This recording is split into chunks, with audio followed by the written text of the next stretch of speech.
So here we are, Nissan Patrol TD42 in the good old GQ. Tell you what's pretty immaculate. I mean, it's got dust and wear and tear on this thing, but it is in really good nick. 220,000 Ks on the clock. There's obviously the turbo system tucked away down in there. New air cleaner housing. Done a few of these in the last week. Everything stays pretty much original. You can see a water line in there that comes up, goes into a factory style fitting that screws in. So they are pretty neat and tidy. Crossover pipe, air cleaner, can't beat them. Who loves their GQ? We certainly love our old rig, and our old rig, as you've seen on TV and everywhere else, has been all around the place. But if you look after them, it gets you to this sort of point where you decide to make a decision to put a turbo on. We say no problems at all. We'll go around and just have a little look here. What have we got here? Yeah, 223,000 Ks. Little short wheelbase. Love these little things. Tell you what, talk about get up and go, and obviously don't weigh much. So that's pretty much the job done.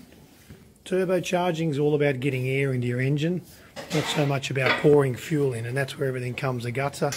You hear us say it time and time again, but just look online. You've got forums everywhere, particularly across Facebook, where guys have got motors blowing up and cracked pistons and everything when they're playing around with their 1H motors, whether it's even an aftermarket turbo or even a factory turbo.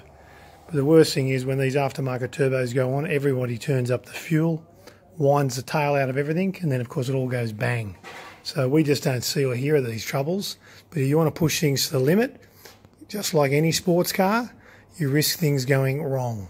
So these aren't sports cars, these are towing rigs, and you get a good 30 to 40% gain, maybe 40 when they're out of tune like this one. We did the injectors and the pump settings.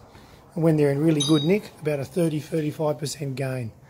So injectors have been out, new nozzles and all put in, pump settings down in the bottom there done. We just need to give this a bit of a degrease, and she's out on the road. This guy came all the way from Armidale. We get them come from all over the country again. Probably heard that we don't blow engines up. So it seems to be pretty trendy online, and all the forums go, yeah, you've got to rebuild your engine before you put a turbo. We just say pretty much a world of BS. So we say ouch, don't listen to that crap. Just get your vehicle set up correctly in the first place. I'm Andrew from Berrima Diesel, and you can see more of these videos on our Facebook, YouTube channel, or berrimadiesel.com.